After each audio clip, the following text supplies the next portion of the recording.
I'm going to go ahead and call our meeting to order. The minutes were distributed to the members in advance of the meeting. Seeing that we have a quorum, may I have a motion to approve the minutes? Dan? Moved, yeah. Second? Thank you. All in favor? Aye. The minutes from the November meeting have been approved. I'd like to start this morning by briefly sharing an update regarding the national opioid settlement. So last month, the State Budget Committee approved our $52 million plan to utilize the 35% share of the state's half of the 2022 and 2023 payments from the National Opioid Settlement appropriated to the Family and Social Services Administration. And over the last 9 months, our team, along with the Division of Mental Health and Addiction and the Department of Health, have been meeting with stakeholders from the Indiana Association of Counties, AIM, the Sheriff's Association, our community coalitions, community mental health centers, MHAI, ISMA, the Health Association, many providers, recovery organizations, community foundations, and other philanthropy, mayors, commissioners, counselors, and many, many, many more. So in developing our plan, we looked at other sources of funding and activities that are currently taking place in the state and how we can braid together those funding sources and fill the gaps, such as our state opioid response grant, our substance abuse block grant dollars that are at the Division of Mental Health and Addiction, and CDC funding that's at the Department of Health.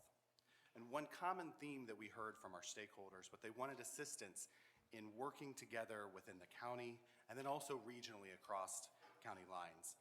So we've created a $25 million matching opportunity.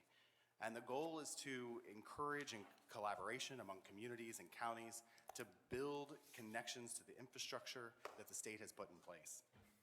We're requesting responses from local units of government that have received funds per the National Opioid Settlement Agreement or an entity that has been granted funds from a qualified local unit of government. We want to see innovative, cross-sector, community-driven approaches to evidence-supported programming that builds upon the efforts that have already been made, including but not limited to the expansion of and access to treatment for substance use disorder, stronger connection to recovery supports, and development and implementation of prevention practices. The requests for funding went live this Tuesday morning and will be open through February 28th until 4:30 p.m. Eastern Standard Time. So over the last 2 weeks, we've held 3 informational sessions for potential applicants to learn more about the process and ask questions. Details of the RFF include details of the RFF, including how to apply, can be found at in.gov/FSSA/DMHA/funding-information. Or you can find the link at our website, in.gov/recovery/settlement. Much easier. This funding will go a long way to building our infrastructure that we've worked so hard to get off the ground.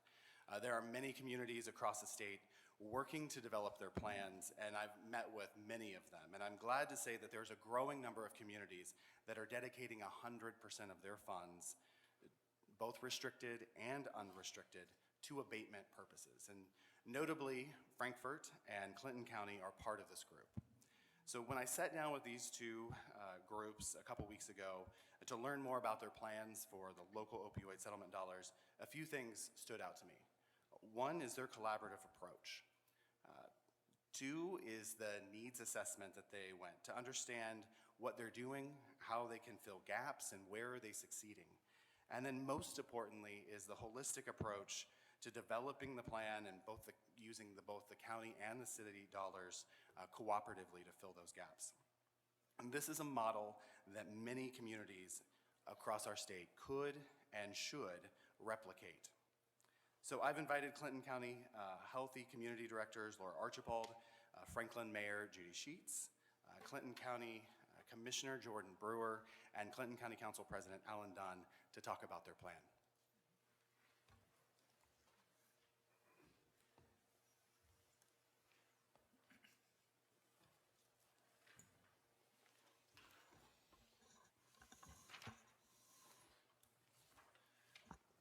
Good morning.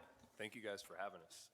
I'm Jordan Brewer, the president of the Commissioners, And I'll give you a little bit of background of how we came about with our kind of collaborative group and committee. And so as many of you know, the commissioners were the ones receiving the information at a county level about the opioid settlements. And so we would receive email updates and about the funding and it coming through. However, many of us were part-time and were not experts in that field. And as the money started to come in, we sat down as a group and decided, how can we best utilize this for our community? And the first thing that came to mind was that we have great people that work in this field every single day. And so I set up a meeting with Laura so we could brainstorm what was going to be the best utilization of these funds for the individuals that needed it most.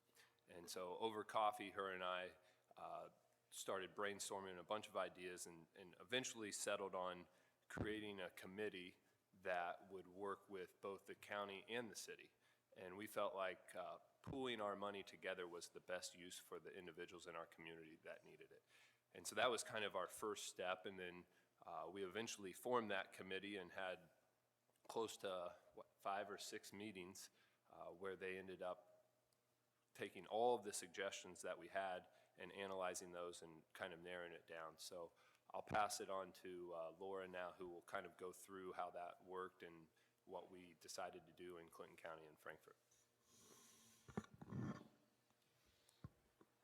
So after that meeting with Jordan, when we had coffee, I actually had a meeting with Judy the exact same day, a transportation town hall, and I saw her and I said, hey, I met with Jordan this morning and we had this great idea to form this committee and do the city and the county together, and what do you think? And she's like, I think that's a great idea, and I think the city and county should work together on this. And I said, so we want people from the city on there too. And Judy's first question is, can I be the person? And I'm like, yeah, you can. So Judy wanted to be the person on that committee as well, as Jordan wanted to be one of the people from the county. And so between the three of us, we decided kind of all the people that needed to have a seat at that table. And so there were people from the city and the county. We felt like EMS needed to be at the table, someone from the city, Frankfort Police Department, someone from the County Sheriff's Department, corrections, community corrections, probation, someone from the health department. Inwell was at the table, and we picked them because they provide substance use treatment, they have medication-assisted treatment, and they do mental health. So we felt like they were a good person to have at the table because they covered all three areas. And then Healthy Communities, we do a lot of work in prevention, and then we also run the peer recovery coach program in our community. So we felt like Healthy Communities was a good person to have at the table on the prevention and treatment side. So all of these people came to the table. We met 5 times, I believe. All of those meetings, I think we had one meeting that lasted an hour, but I think the rest of them all lasted at least 2 hours. And that doesn't actually even begin to show the amount of work that went in, because the amount of work that really went into it was between those meetings in research. So what we did is we literally went through all of those core strategies that you had listed in Exhibit E, and we examined every single one of those core strategies. We went through our community demographics, making sure that we were reaching our underserved and at-risk populations. We went and saw under each core strategy, what existing services did we have? How accessible were those services? How culturally responsible were we being with those services? What gaps were there in the services that we had? And why did we have those gaps? What were the barriers to those services? So we went through literally every single one of those core strategies. And then the things that we didn't know, that was our homework. And we went away from every one of these meetings, and every person had assignments. And so we did the research, and then we would come back to the next meeting and talk about what we found out. And when I tell you we did due diligence, we did due diligence. So things like, for example, when we talked about the nalox boxes. One thing was we knew we wanted to get more nalox boxes out. We had a lot of nalox boxes, but we didn't feel like we had them everywhere that we needed them. So EMS ran overdose reports for us, and then we did an overlay of where the nalox boxes were compared to where the overdoses were. And, you know, it was like, I'm the person who found out where we were putting all the nalox boxes. Why didn't anybody tell me we had all these overdoses over here and there's no nalox box over here? And, you know, so just having all these people at the table communicating actually solved a lot of problems. And so, you know, it's a great model just to have all these people at the table, whether there was funding there or not, just to solve some of these issues. And so that's what we did. We did this very deep dive. We asked organizations for financials. We asked them for sustainability plans. And we felt like that if we were looking to give them funding, that was a fair ask.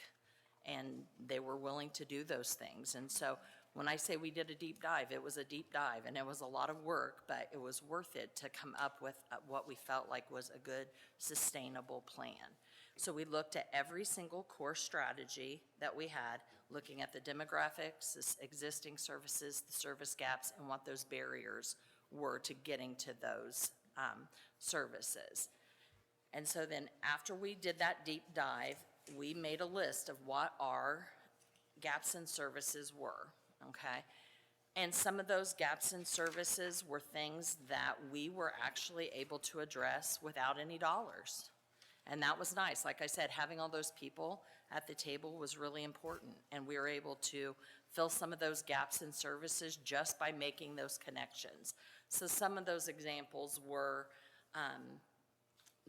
having the jail there, the Clinton County Sheriff's Department, they talked about not having some services for their men in the jail. And so by having all of us at the table, we have now started a support group 3 times a week for the men in the jail, and Healthy Communities goes in and does that. And they now have a self-referral button on their kiosk where the inmates can refer themselves to Healthy Communities within 45 days of their release, and that lets us know when someone's going to be released, and a peer recovery coach goes and meets them within 14 days of their discharge, and they do a post-release plan, a relapse prevention plan, and they get an appointment scheduled within 24 hours of their discharge to see a system of care navigator.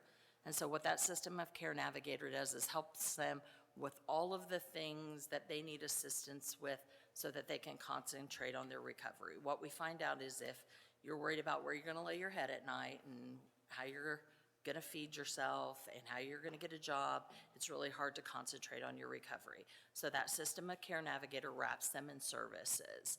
So they start working on getting a job. We make sure, number one, that when they get released at 12:01 a.m., that they have somewhere to go safe that's not back to the place that they were using prior, okay? So that may be a ride from our Frankfort Police Department who will pick them up at jail and to the homeless shelter, or it may be a ride to a safe place that they have to stay. So we get that set up before they ever get released. And then they have a appointment set up with a peer recovery coach and with that system of care navigator within 24 hours of their release. So that's all happening as a result of these people being at the table together. So those were some of those sort of issues that were able to be solved without spending any dollars. Those were just things by conversation happening. And I think that shows you the power of having the right people at the table. So then after we made this list about gaps in services, some things it was easy to assign dollar amounts. You know how much a nalox box cost, and we knew how many we needed and where they needed to go by doing our mapping.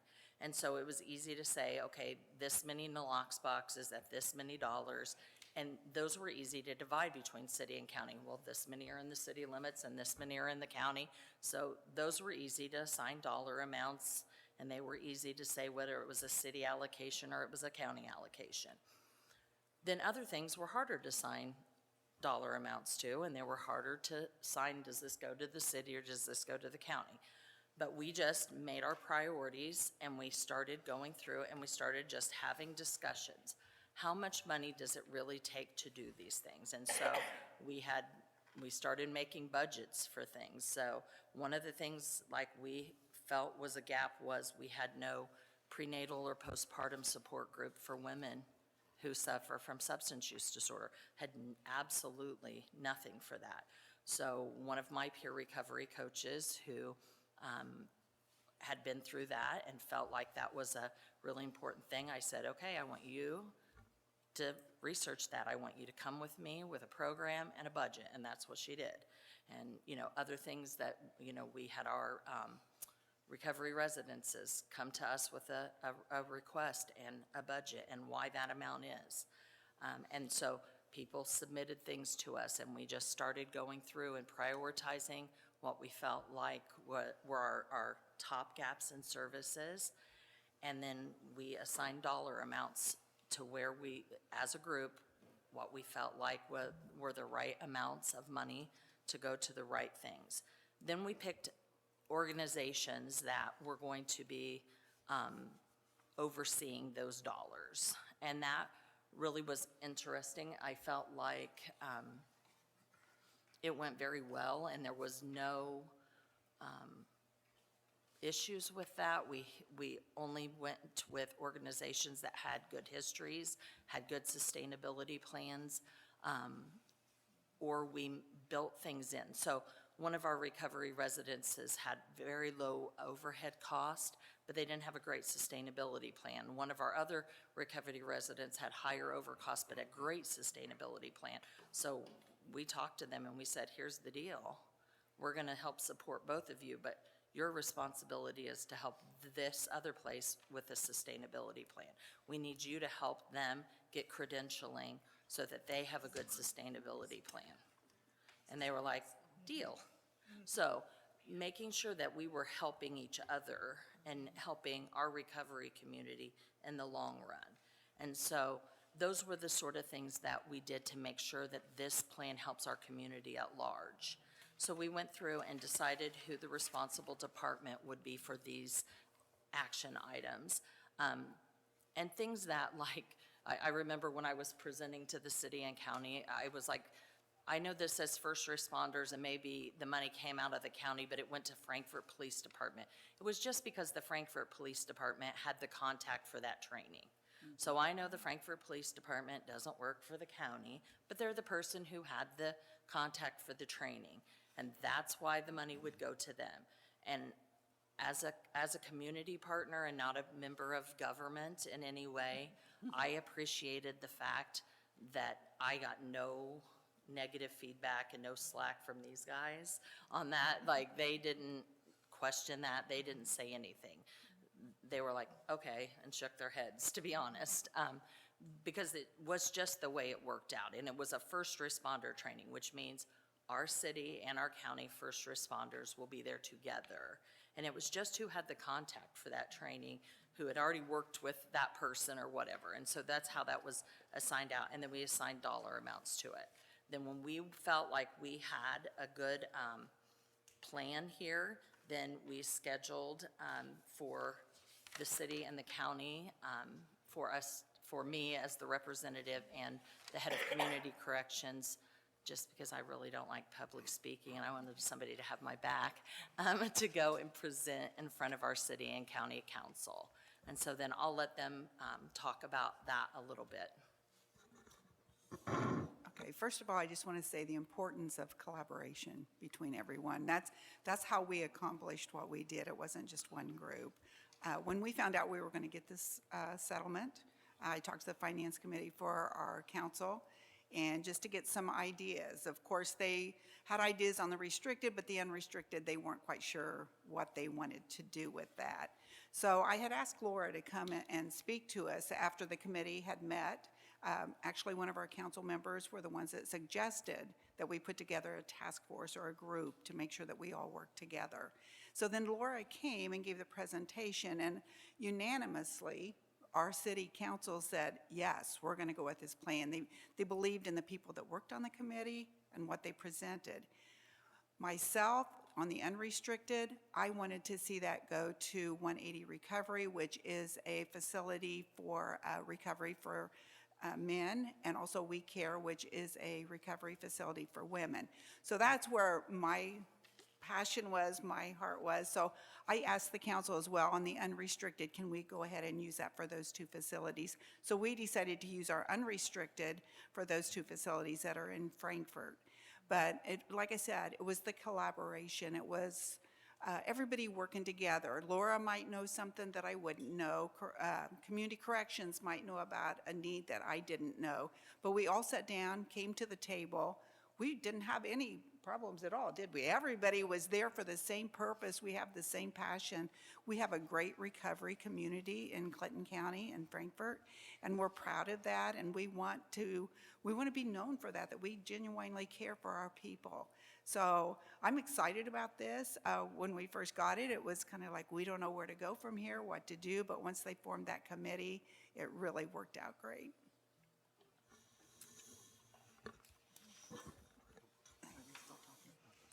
As the fiscal body for the county, sometimes we fall into the trap of seeing the entire world with dollar signs and numbers, and you forget that there's people behind all of those departments and all of those line items in a budget. Opioid abuse and addiction, as it relates to the county, and I don't mean to be flippant with this, but it's an analogy I can think of. It's a little bit like gravity. We know it's there, but we can't see it. It's hard to put a dollar figure to it. But we know there's an impact on our EMS system. We know there's an impact on our jail system. We know there's an impact on the court system. And the irony is that as those impacts mount and the costs go up, Dan, we talked earlier before the meeting, you know, that the state right now has a very strong budget position, but at many counties, that's not the case. Budgets are very tight. And so as our costs related to the impacts of opioid abuse mounted, we had less resources available to try to deal with the root causes. And so that's why the timing and the presence of these funds was so critical to us, and why our council embraced the work of this group, you know, so passionately. We immediately agreed that not just the restricted funds, but all funds should go towards treating the root causes of opioid abuse and trying to correct those impacts. And I wanted to go even one step further, and I challenged Laura and our group, you know, try to find a way to take these monies and leverage them even further. You know, let's go get more grant money. Let's try to really do what we can at the most basic level. You know, the mayor and Commissioner Brewer, as the executives for their respective bodies, they administer the departments that have to deal with this. Laura, in her role, deals with the individuals that have to deal with this. So our role is to be that support agency that says, we'll get you the money, you go do the work and do the best that you can. So we as the city, as our colleagues in the city did, we were unanimous in our support. We were unanimous in our feeling that we should put all available settlement funds towards opioid abuse treatment and services, and then again encouraged our group to continue working to try to leverage those for even more dollars. As an elected official, I think sometimes the best thing we can do is get out of our own way. And so to me, what holds this whole thing together is Laura and having someone in our community. So for anyone that will watch this or is watching it currently of other counties, that is the most important piece. Is it's not the elected officials that make this happen. You have to have organizations in your community that are doing the groundwork and doing it on a daily basis like Laura, and that is what has made this most successful for Clinton County and Frankfurt. The one last thing I'd like to mention is that what we're trying to do going forward, since this extends out through 2038 and elected officials do change positions, is create an ordinance so this committee is established in our community, and then have MOUs that each entity that receives funds has to fill out on an annual basis so that we can track and have accountability for where those funds are going. So with that, I appreciate the opportunity to be here, and we all do, and we'll open it up for any questions if there are. Dr. Box. I'm absolutely blown away. This is incredible, and this is exactly what public health is, what you guys have put together. It's exactly what the Governor's Public Health Commission has pushed so hard for, to be able to give more funding to our counties and to our local communities so that they can do exactly what you guys are doing. And if there's not a Laura, hopefully there's someone in the Public Health Department to bring all these people. What you've said today, convening, conversation and collaboration, preventing the duplication of services and bringing those services together and letting everybody know about those services are exactly the things that, as I've gone around the state, I've seen needed to happen so much. And prevention, the importance of, okay, rather than continuing to put more and more and more money here to treat these issues, let's get on the front end of this and figure out if we can give some support to these children that we know are at risk to become people who hurt themselves or people who hurt others, whether that's through substance use abuse or something else. And then the fact that you're going to put this in ordinance so that going forward, no matter who those elected officials are, this same base team or your people who follow you will be there to address whatever the public health issue is. And that is exactly the goal of the Governor's Public Health Commission. So congratulations, and I hope we're going to be able to, I know we're going to be able to get you more funds to continue to work on other things. Thank you. Congratulations on your collaboration. It really is a successful journey that you've been on, so I commend you for that. Two questions I have for you. The first one is, would you do anything differently in terms of the work that you put in, based upon your experience so far? Is there anything that really didn't work? We had to change that, we had to pivot there. And then the second question, on page 3 of your handout, your breakdown there, I noted that for the county distribution portion of the funds, $59,000 out of the $103,050 is allocated to probation for prevention programs. And I thought that was a little bit, when I first saw that, it's kind of a eureka for me in terms of dealing with probation. Most folks don't typically associate probation with prevention as probation deals with folks on the backside. So I'm curious as to that significant allocation to probation and what the specific programs are, or what the expectations are. So, believe it or not, our probation is very involved on the prevention side. Nancy Ward is the head of our probation department, and actually, she is the grant keeper for our peer recovery coach program. And she has great insight. She knows that people would not want to come to peer recovery at probation, that they would see that as not a trusting place to go. So it's housed at Healthy Communities. She pays for that program. And she also pays for a lot of prevention work that Healthy Communities does. So we do like men's recovery cafes, and the probation department pays for those. We have family recovery nights where we do those every single month. We usually have over 100 people in attendance. We do things like they come together, we have a meal. On the tables are prompt questions. It seems like common sense to you and me that you know what to talk to with your kids at the supper table, but for a lot of our people that they don't understand what they should talk to about their kids. So it's things like, what's your favorite Christmas tradition? What would you like to make a Christmas tradition about? Those were things at our Christmas night, family night. Then we had stations, one where they could sit on Santa's lap and get a family Christmas picture, write letters to Santa, decorate a stocking to take home, make a family ornament. And then we had all these stations they could go to, making memories with their families to replace either memories to make memories or to replace bad ones. This year at the Christmas, I had a little girl come up and she gave me a hug and she said, "Thank you so much. We didn't have Christmas last year because Daddy was in jail."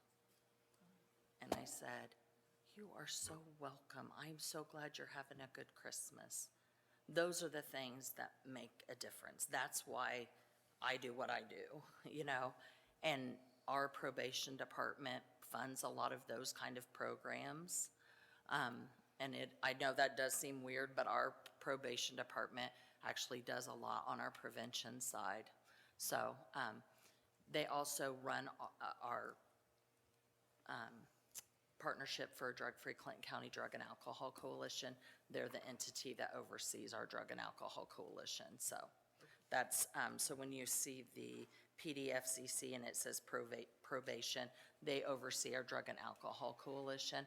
So that funding is in there to help other smaller organizations be able to apply for money through this for abatement strategies. Thank you. I had the distinct pleasure of visiting Clinton County. And I'd like to point out that on slide 2, they had their first meeting on November 1st. Today is what, February 3rd? That was just like yesterday. So I'd add to the list of things that Dr. Box mentioned is data-driven decision-making and evidence-based outcomes are not that hard if you'll do what these folks did, and that is look at the data, find the evidence, and then act on it. So I would just encourage Dr. Box, this is a story that is powerful and can teach other counties that it ain't hard to do this. So my learning, spending a day and a half there and visiting all the places that they just mentioned here, is that the secret sauce is sitting right here. And it's not sitting on this side of the table, it's sitting on that side of the table. So I'd say to the three political leaders, you said your job is to get out of the way and provide the funding. Well, you know what? That's kind of our job too at the state level, is to provide the funding and just get out of the way, because you can do it. So I just say kudos and congratulations to all of you. And it just is fortuitous, as Doug knows, that I went there a few months ago, just fortuitous. My family, my mom's family is from Clinton County, so that was the main reason I was going, but it bowled me over. The data-driven decision-making and the evidence-based actions, pretty simple. And the data are already there, like the first responders know where the 911 calls come from. It's that little dollar on your phone bill, right? That's for geocoding it, so they know where they are. But then the locks boxes are located inside locked doors of lobbies and things like that. So, so that's it. Just a quick comment. Just as you've been able to develop collaborations locally and leverage local resources, feel free to reach out to us to help leverage state resources. So as you've talked, and you may have already intersected, we have programs in Medicaid that help serve pregnant women with substance use disorder. We have programs like My Healthy Baby that will come to folks' homes, SNAP, TANF, 211, housing, all of that is here at the table. So also feel free to reach out to us to help leverage, because as we know, it can be difficult to navigate those services, so we're here to collaborate with you as well. Thank you. Yeah, we use lots of that stuff all the time. Of course you do. And I wanted to answer the rest of your question. I don't know that I think we would do anything different, maybe start a little sooner, just because it was a lot to do in a short amount of time. That would probably be my only thing I would say, is start a little sooner. I won't lie, they both farm, my husband farms, so we live by the farm season, and I don't mean, winter, spring, summer, fall. I mean planting, spraying, harvesting, and hauling, and so we got a little bit of a late start. So I would say that would be my only thing, is we would have started a little sooner, just because it was a lot to do in a short amount of time, so that Laura, would be my only thing. could you have completed this in 30 days or less than 30 days if you were forced would- to? If we were forced to, and if we were forced to and had no other job responsibilities, Okay. yes. Just Yeah, but on top of other job responsibilities, it would have been a lot. And everybody on that committee had other job responsibilities, so, yeah. I mean, I'll be honest, I had a call with somebody who heard us talking on one of the RFA calls, who called me this week and wanted to know how we did things. And my advice to her was slow your roll.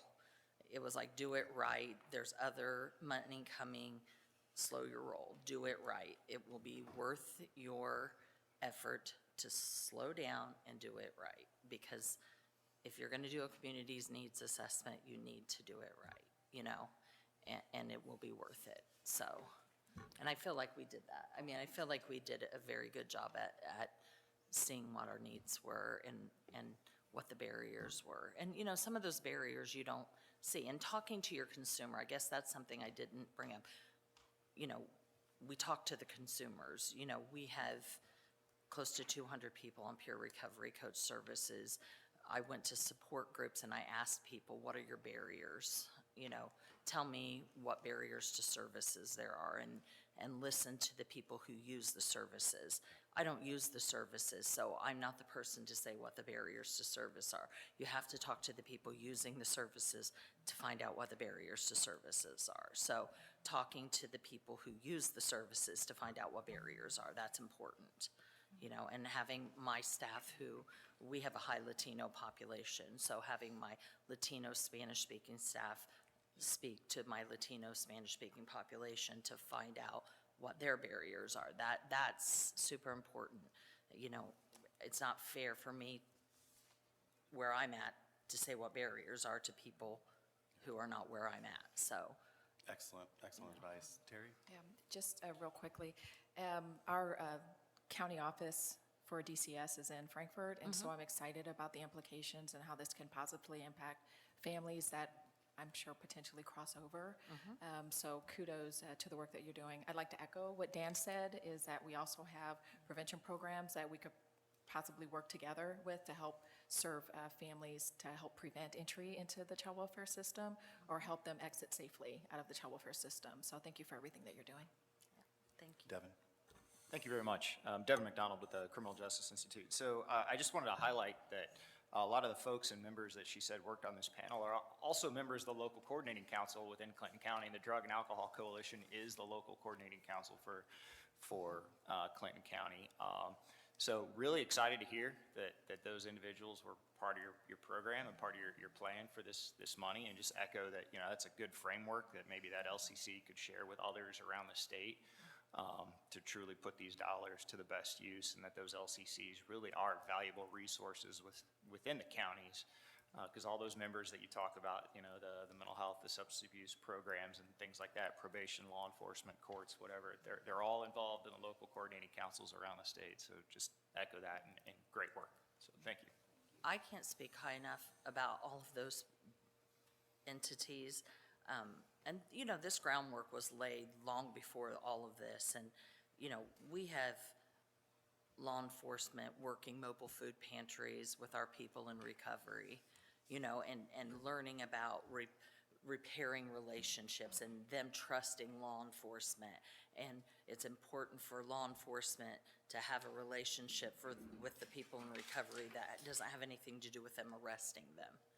And, you know, I love it. I had actually an FPD officer stop by the office and said, hey, I haven't seen in a while.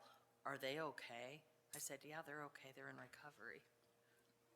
That's what I want to happen. That's You hopefully know, the way it should be. Yeah. That's the way it should be. He said, it's okay. I just wanted to check. And I'm like, yeah, they're good. They're living in recovery. That's why you haven't heard from them, you know. And they were like, all right, I just wanted to check, make sure they were all right. You know, that's what I love. And our community is that way. Our head of community corrections goes to our Brianna's Hope meeting almost every Thursday night. He donated Pacer tickets on, I think, New Year's Eve, and took some of the people from Brianna's Hope down there to a Pacers game. And so this is a community thing, and I couldn't be prouder, honestly, to live where I live.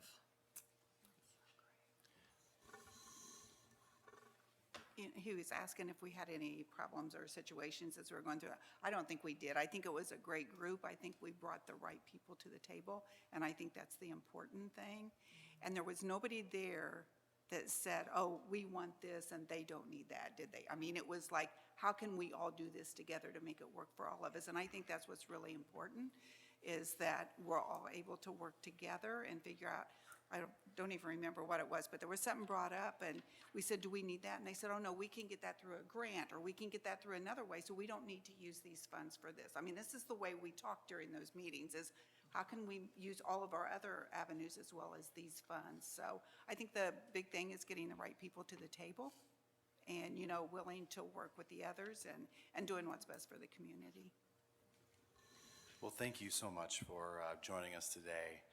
I really hope that other communities across the state will look at the example that you've set and follow. And I have a feeling that your phones will probably be ringing in the weeks to come with people asking for advice. So thank you so much. Thank you.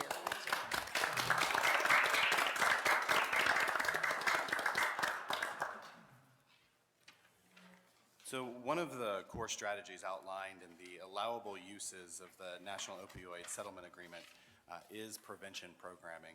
And over the last 4 years, the Richard M. Fairbanks Foundation has committed $15 million in evidence-based prevention programming at more than 150 Marion County schools through its Prevention Matters grant. These proven programs equip students with skills that not only help them to avoid drugs and alcohol, but also help improve their academic achievement, attendance, classroom behavior, and well-being. We've invited Sarah Hawkins, Dr. Weitzel of the Richard M. Fairbanks Foundation to share their findings after 4 years of the grant program, which has already been replicated across the state. Joining them is also Stephen Baer, the Superintendent of Curriculum and Instruction at the Beech Grove City Schools, to share the impact of Prevention Matters on his students. Thank you. Thanks, Doug. Hello, everyone. My name's Sarah Hawkins. I'm a Senior Program Officer at the Richard M. Fairbanks Foundation. We really appreciate you inviting us to be here today to have a conversation about school-based prevention programs. Today, for those of you who aren't familiar with the Fairbanks Foundation, we'll just orient you to our organization and our interest in substance use disorder and school-based prevention, and then give you some highlights of our Prevention Matters program and the lessons that we've learned about program impact, what successful implementation looks like, and how we're going to continue to sustain this work now that the grant funding has ended. And then, as Doug said, we're really delighted to have Steve Baer from Beech Grove City Schools here with us to share his experience leading this work on the ground as well. Feel free to stop us at any point with any questions along the way, and we'll also be happy to answer questions at the end. So the Fairbanks Foundation, for those of you who aren't familiar, is a private independent foundation based here in Marion County. We have 3 focus areas: education, health, and the vitality of Indianapolis. And across those 3 focus areas, we do grant making, we fund research and evaluations, and we collaborate, in fact, with many of you in this room across our focus areas. In health, our goals are specifically to prevent and address substance use disorder, to promote lifelong recovery. And then, although tobacco use really is a form of substance use disorder, we have a goal specific to tobacco use. As I'm sure many of you are aware, the increase of e-cigarettes, really is leading to a lot of misuse of other substances as well. To achieve our health goals, we collaborate with Doug's team, with a number of other state agencies to raise awareness of evidence-based prevention, harm reduction, and treatment programs. We support grantees that are doing work across the continuum of care, and we fund research. Our board first adopted a goal to address opioid use disorder in 2015. And to help guide our work in that area, we commissioned some research to understand the landscape of prevention and treatment programs and identify where there were gaps both in Marion County and in the state where we could direct our resources. And at that time, there was a real growing body of research about evidence-based prevention programs in schools. We also learned that only 11% of Marion County schools were implementing one of these evidence-based programs. A number of schools were implementing other prevention programs, but didn't understand there's a difference between effective programs with an evidence basis or not. Schools also may not have been doing these programs because we know that they're tasked with many things and have limited time and financial resources to do things beyond their core academic subjects. So in 2018, as Doug mentioned, we launched Prevention Matters. At that time, we launched it as a 3-year, $12 million initiative. Because of the COVID-19 pandemic, our board wound up extending that funding by an additional year, an additional $3 million.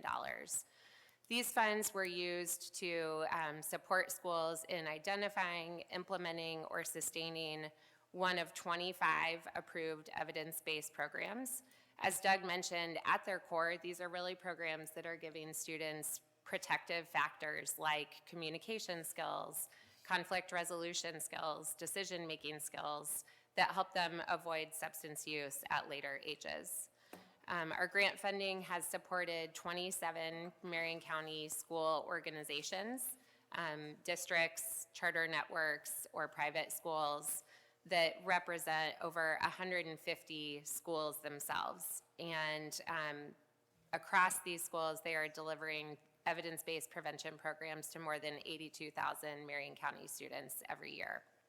In addition to the funding that we provided to schools, we commissioned a technical assistance provider that has expertise in school-based substance use prevention programs to really guide schools on effective implementation. We know that to have the right effect, the programs have to be delivered properly. And then we commissioned a third-party evaluation through RTI. So with that background, I'm happy to introduce my colleague, Dr. Emlyn Weitzel, who will share some of the lessons that we've learned. Thanks, Sarah.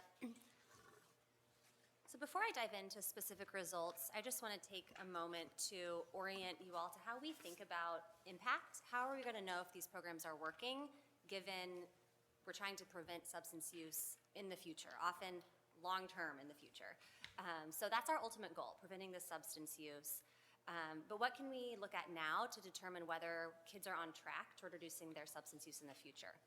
This is where it's really important that we are using only evidence-based programs that have been shown through much prior research to prevent substance use or to help kids develop those protective factors Sarah mentioned that through research have been shown to reduce substance use in the future. So we really need to think about kind of three key phases. First, on the left in green in your slides, you see, are grantees implementing programs as designed? So we'll say with fidelity, are they just being delivered as designed by the program developers?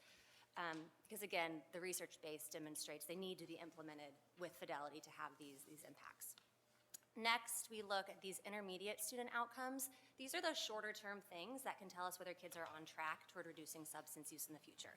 Those protective factors like communication skills, self-regulation. Turning to actual results from the evaluation, RTI used data from a variety of data sources that all pointed towards strong implementation. So we'll talk about implementers. Implementers, just think teachers. For the most part, these are teachers, the classroom teachers. They're the adults delivering programming to kids every day. But sometimes they're school counselors or other school staff. So we just say implementers to be a little more inclusive. So based on implementer surveys, observations conducted by the evaluators, and then student pre-tests and post-tests, we learned that implementers were delivering all the lessons required. They were delivering them, aligned with the program materials. Students were engaged with the programs, and we do have evidence they actually understood the material and were developing these skills. From that effective implementation, we at the foundation learned several lessons about what it takes to have strong implementation that maximizes impacts on students. So first up here, program match matters. Sarah said there was a list of 25 approved programs. So how is a school supposed to pick the one that's going to work best for their kids? This is something that our grantees worked with the technical assistance provider on. They were guided through the process of identifying their specific student population's needs through data, and then determining which program or programs, some grantees implemented more than one, would meet those needs while also fitting into the school day. Like, will it work with your school schedule? That's also really important if these programs are going to take hold and sustain. Staffing needs to be purposeful and sustainable. This looks different at every grantee. As Sarah said, we have some single-site school grantees and some very large districts. So those staffing models are going to be really different, but the key factor was that an implementation team is really important. So it shouldn't just be one person trying to maintain a program in their school, but a team is very helpful, and that also helps guard against challenges related to turnover, which is something that will just occur in schools. Training is critical. This seems obvious. Implementers certainly need to be trained when they're going to be developing or implementing a new program to them. But also we found that grantees did really well when they provided ongoing training. So annual booster training, perhaps at summer PD, or ongoing professional development and collaboration opportunities throughout the year. Next up, various monitoring activities were shown in the evaluation to be predictive of stronger implementation quality and student understanding. So this just means, schools have a plan for what they're supposed to be doing. There's a schedule laid out. Teachers are tracking whether they are delivering all the lessons required. Someone is looking at that data. Someone is observing those classrooms and providing feedback to the implementers. So that cycle really contributed to stronger implementation and more positive student outcomes. And again, that's something that grantees worked closely with TA providers on to figure out how that could work best in their schools with their staff. And then finally, we've said already several times, implementation with fidelity is critical. There's a little bit of a balance with schools needing to make some adaptations that can help improve student engagement. So we are not the experts on what types of adaptations those should be or what would be best for a school. Again, our schools worked closely with TA providers to figure out what those small tweaks would be. They need to maintain the critical elements of the program, but they can do things like add additional examples that will be more relevant to their student body, or repeat lessons if it's clear students didn't really understand it all the first time. So going back to our impact model here, we had strong program implementation with fidelity, which is wonderful, and we did also see in the evaluation that there's evidence that kids are developing these important competencies and protective factors. So from student surveys and implementer surveys, we found that students did have improved social emotional competency, self-awareness, self-regulation, social skills, interpersonal skills, and those types of outcomes. Which again, it's too soon to measure these longer-term impacts on ultimate substance use, but we're confident based on results from these first two stages, kids are on track toward reduced substance use in the future.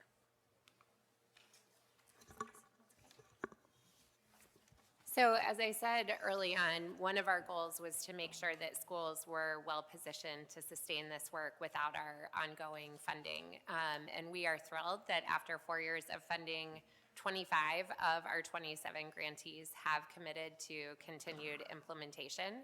We really attribute that success to well-rounded sustainability plans that included not only funding sources, but also ensuring that the programs were really integrated into the school culture.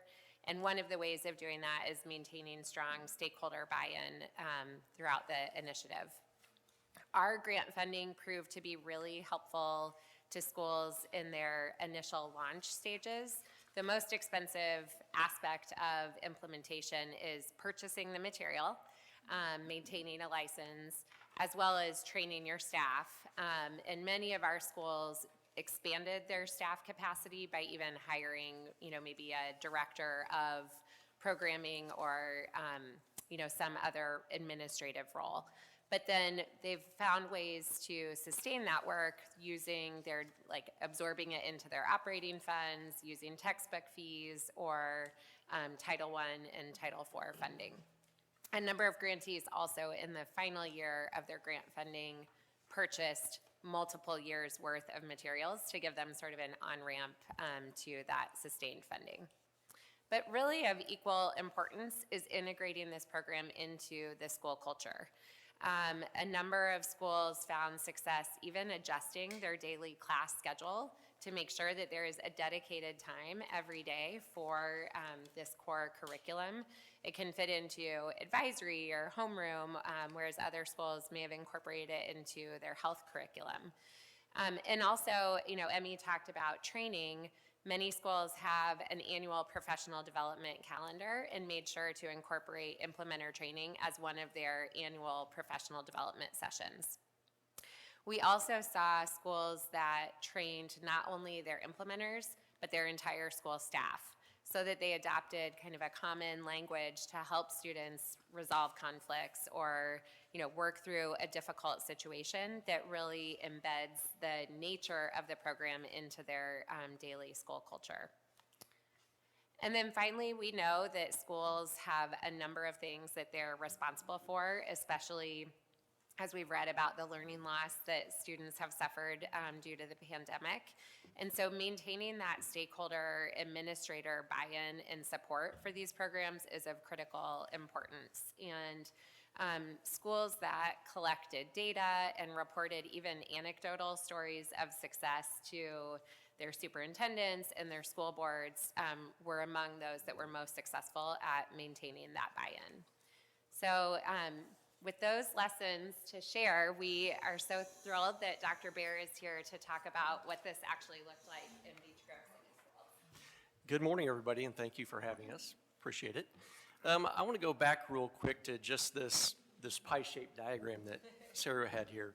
One of the things, these were kind of the three key components that allow us to continue our programming after our grant funding's done. It's been a blessing to have the Fairbanks Foundation support us with that large grant, and it really allowed us the time, the training, and that evidence-based program to really look over our entire curriculum and feel how it can best support our kids. So when we talk about program integration, this was kind of a neat part about our program that kind of changed as we move forward.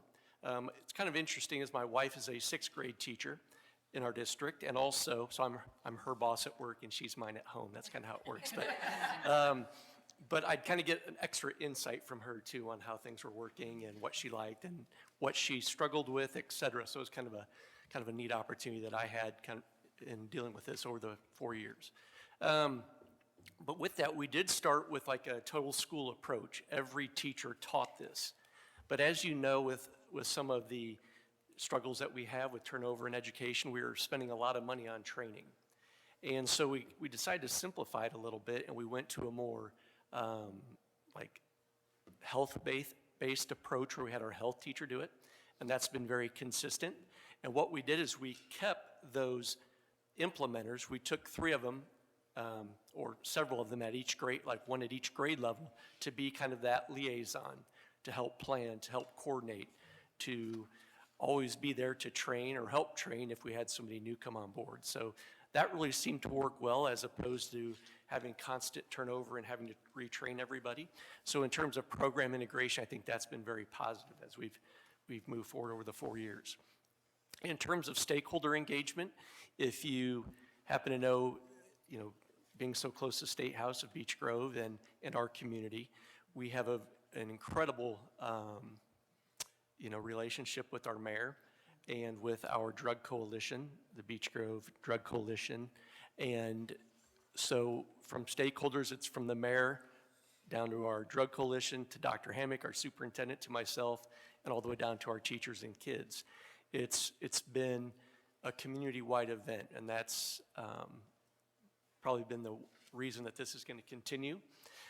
They have assured us that they're going to help with the funding of the curriculum through fundraising and events that they do within the community. So, we believe using that money from our education fund and to support this, but it's nice to get that help from your community partners also. And then, that's kind of where the financial planning comes in. And like Sarah said, I did load up on some curriculum in the last year of the grant also. COVID made it very difficult to get training. You didn't need as much curriculum, so there was extra money at the end. So we bought some of those extra workbooks and things so that we're ready to go for another year or so as we move forward. But on to kind of why it works in Beech Grove. My teachers, when I talked to them, one of the things that we did to make this successful is that we had summer trainings. We let all of our teachers and those support people come in and meet and just talk about how are we going to make this better. As you know, if you've ever had 30 kids in your class or 30 kids in your home, you've got to keep them engaged and motivated. And so we did a lot of communicating and, like what's working, and it was nice to have that feedback. But what they said they liked the most was the self-esteem. It really starts off with the idea that teaching these kids that everybody has the ability to succeed. Doesn't matter, where your parents are in their life or where maybe a brother and sister is in their life or whatever, you have that ability to succeed. when you think about why people do drugs, it's usually due to a lack of self-esteem, self-confidence, or other major issue in their life that they're struggling with.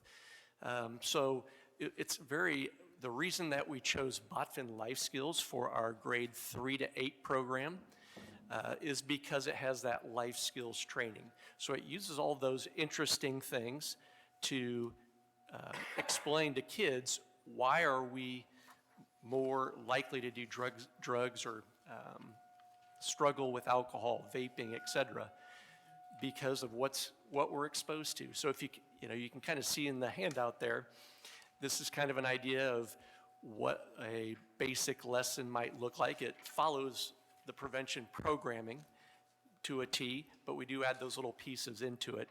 But this is just something that kind of just explains, the reasoning. Talking about kids, we talked about brain development. Why are you as kids being targeted? How are you being targeted as a child? And so you really explain to them, as a consumer, what's happening from the media. And so it goes into just don't do drugs. That's, every kid hears that, but, really talk about how the brain works and, when you don't be tricked by the media and, to start making poor decisions. So, it's very interesting, and the kids really enjoyed it. My wife was incredibly disappointed when I had her not teach it anymore. That was probably her favorite piece. She, along with the kids, as it talks about, were incredibly enthusiastic because it does talk about external factors. And this is kind of one of the first points in kind of our curriculum where kids are starting to understand about advertising, social media, et cetera, when you're in that 4th grade, et cetera. So it's kind of a neat thing to see kids and how they respond to that. Also, most importantly, as was explained earlier by Sarah, it is an evidence-based program. So oftentimes it's very difficult to, have that data about kids and are they really truly not taking drugs or are we preventing them? But the data indicates, it shows through their skills and habits that they're learning that they are going to be able to make some of those harder decisions. So, that's one of the things that we can measure is that self-confidence, that self-esteem, et cetera. And hopefully that leads to making good decisions and saying no when that peer pressure comes or that advertising or media tries to trick you into making a poor decision. Another thing that we really liked about the evidence-based programming was perceptions. Many of our kids perceived that more kids were doing drugs than they actually were. One of the things we talk about is what percentage do you think is, partaking in illegal drugs or making poor decisions with vaping, et cetera.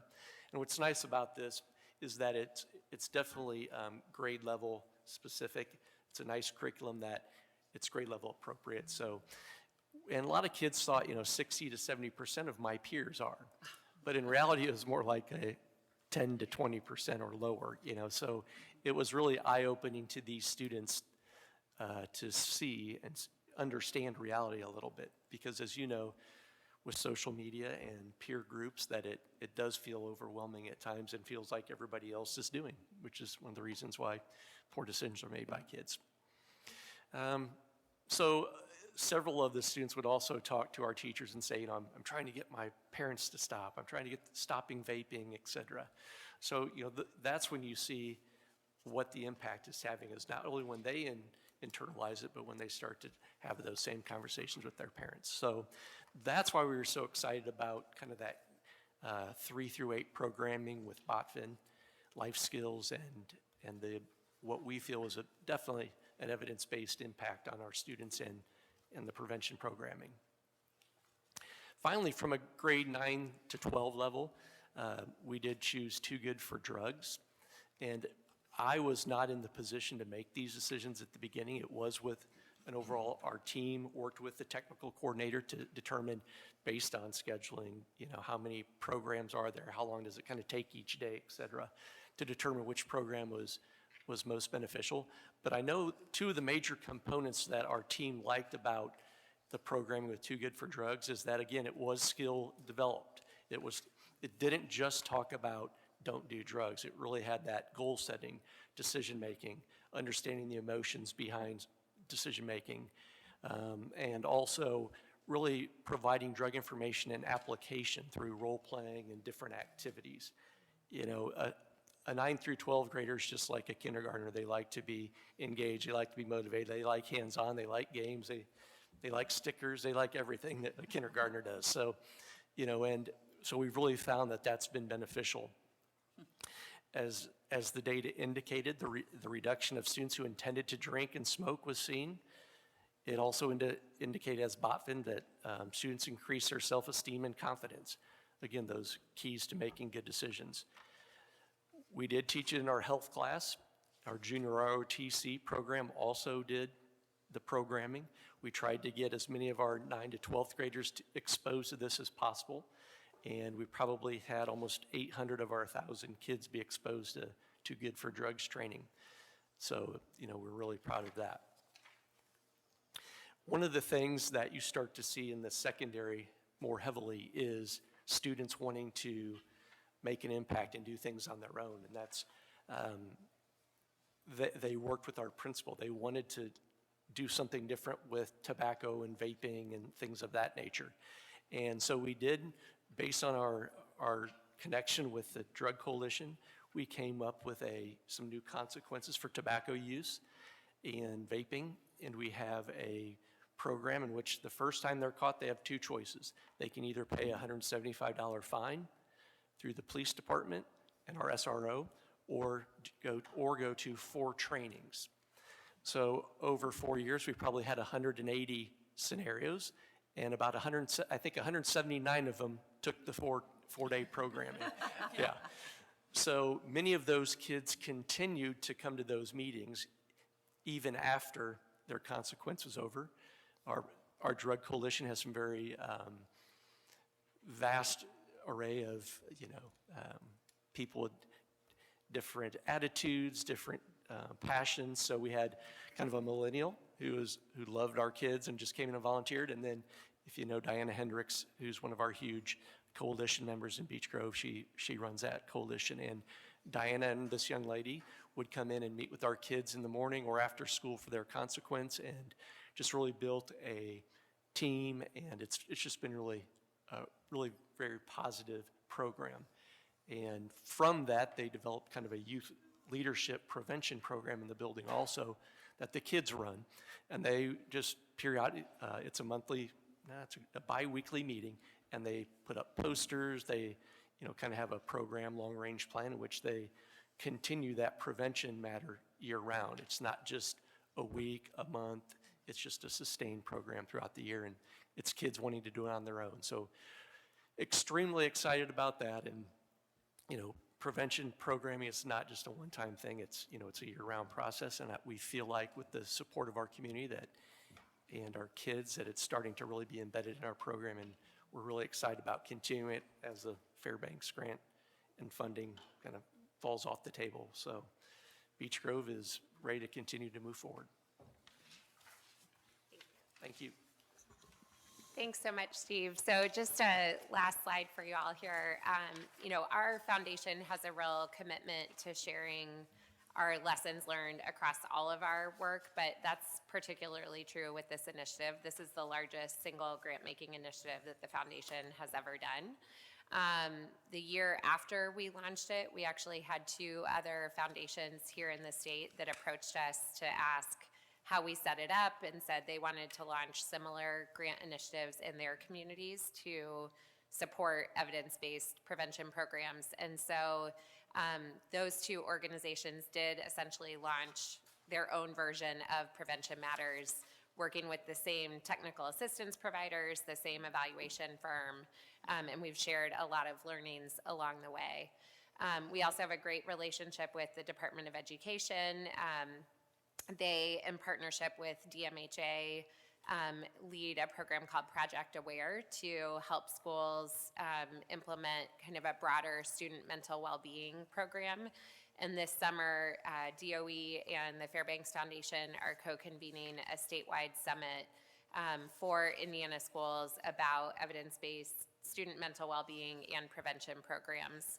And then, of course, we couldn't do any of this work without our ongoing relationship with Doug and Shelby and their team. And we are happy to continue to find ways to collaborate and support the commission's goals and objectives.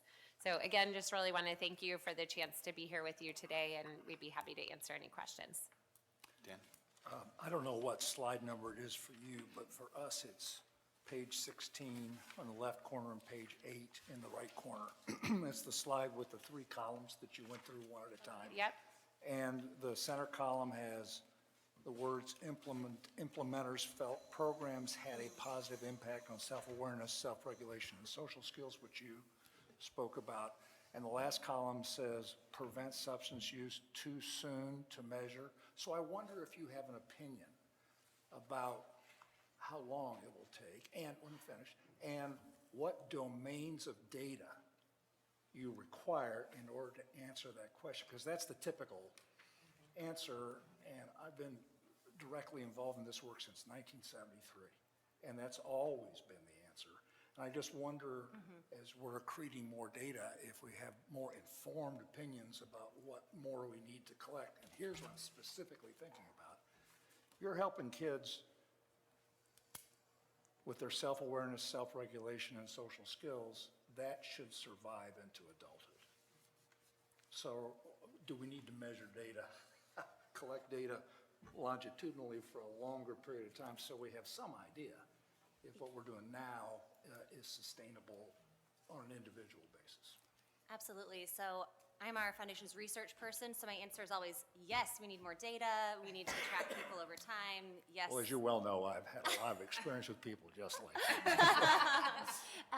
So I think that's the key issue. I think you would start to see improvements in some of these substance use measures or attitudes or, actual substance use behaviors. Adolescence, young adulthood, ongoing. The challenge really is tracking students, as you say, and having good measures of did this student who participated in Prevention Matters in grades 3 through 6, 5 years from then, sure, we could potentially measure impacts on some of these measures in high school. It's a challenge with data collection and tracking and resources related to that. So yes, we need more data. It's a real challenge to follow kids long-term and to connect all these different data systems to do that. The one other thing that I'll add is the pandemic certainly makes it hard to make sense of all of the data, both from the standpoint that, what are improvements in attendance or improvements in reductions in the number of disciplinary infractions when you have kids learning from home. So the data throughout the course of the 4 years is really complicated. But what I will tell you is that the challenges that schools experienced with their students when they returned to, post-pandemic, they said, while this is so difficult, we don't know where we would be if we didn't have these programs in place to help us through this situation. So even in places where there weren't positive measures, they anticipate it would have been so much worse absent of these programs. I got an idea for you. Fairbanks Foundation funded at the beginning of the pandemic Fairbanks School of Public Health to use the state tax records to create a random sample, right, of taxpayers whose address we knew, whose phone number we knew, because we had a lot of data on the tax returns. So people were contacted and asked to take a COVID test. And that disclosed how many asymptomatic positives there were. Why can't we do the same sort of thing? Collect a random sample. We don't have to track everybody.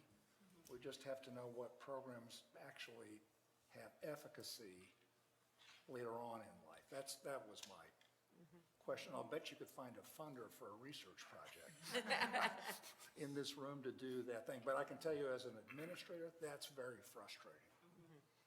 Not to have an idea of what you're investing so much passion in has momentum behind it that you can measure. So, thanks. Dr. Box? So great presentation. Thank you so much. And Sarah, I just wondered if you have looked at the cost of providing a program like this per student, because there will be, especially if we get school liaisons from a public health standpoint with every school, a lot of schools interested in doing this and reaching out to you, sir. So thank you for your time in presenting today. But that cost to implement a program like this will be important as they develop a budget. Yeah, that's a great question. We gave a lot of flexibility to schools to come up with their budgets because we didn't want to prescribe what their staffing model should be or, what, so it's not as simple of a question to answer in terms of what our Never grantees is. spent. I think the bigger point is to say that it really can be sustained on public funding and that the upfront cost of, curriculum licenses, a lot of the programs now have a digital license where it's as small as, $5,000 per school, or they have tiered, fees depending on how many students are being served. And a lot of the programs also have online training. So the training costs were more a function of if schools were inviting their teachers to come on a Saturday for training that's outside of contract time or, so there are ways with support of technical assistance providers to really bring that cost, down, so. Do you have budgets from all the different, like you said, 25 different programs? I'm sure, sir, that you have a budget for yours that can even just show a range of Yes, costs and the we do, implementation? and in fact, the website for all of this information it's rmff.org, which is the Fairbanks Foundation's website, /Prevention Matters, and there is a link to, on that page, of all of the grant recipients and the dollar amounts and programs that they implemented. Thank you so much. Yeah, thank you. Well, thank you so much for being here, and thank you to Richard and Fairbanks for your partnership in all of this. So, Thank you.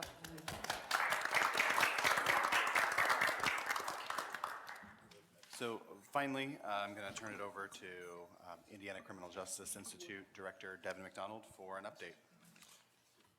Thank you, Chair. I'll be very brief. I know we're reaching the end here, but I am excited to say that over the last 4 years, CJI has worked really, really hard with the counties and the local coordinating councils to get them up online. As of today, we have 91 of 92 active LCCs in the state of Indiana. I can't tell you how many years it's been since we've been at a number that high. So kudos. Not since I've been here. And you've been here more than a year, I can tell you that. So kudos to everybody that's involved, not only my staff, but also at the county level. We had multiple counties, especially in northern Indiana, certain sections of northern Indiana, where we actually had coordinators in one county actually volunteer to say, hey, I know this one's not working. I'll step up and run one in another county. So multiple efforts like that. The networking grant that we had that provided the networking for the LCCs has just been instrumental in helping with all of that. So very happy to report on that. We will have 92 online this year, so super excited for that. So then once we do that, we talked about sustainability here a lot today with varying things. The objective then is sustainability. So I'm happy to hear that there's a lot of buy-in with supporting initiatives that the LCCs are involved in. So very thankful for that as well. To the point that we were talking about with Clinton County and the work of the LCC up there and similar, even with this, the coalition in Beech Grove is similar to other coalitions that we have around the state. So we recently conducted a survey, closed it out. We'll hopefully have data here in the very near future on how the LCCs and other similar situated coalitions, drug coalitions around the state are participating in a lot of this opioid settlement planning and how the counties are using the dollars. So more to come on that as we move forward. Finally, the last little bit that I have is of those 91 active LCCs that we have, 88 have actually submitted all their reports as of right now. So again, that's really high numbers. We're working with the last few to get those in. The 91st is somewhat new, so they're still kind of compiling their reports and getting those in. But again, very happy to hear that we have such high numbers of functioning LCCs around the state, and not only functioning, but active within their communities. So thank you. Oh, thank you, Devin.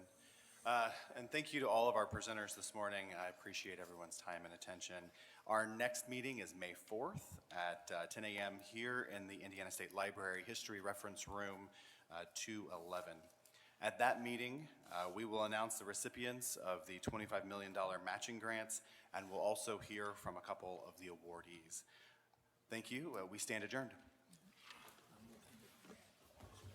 Good meeting.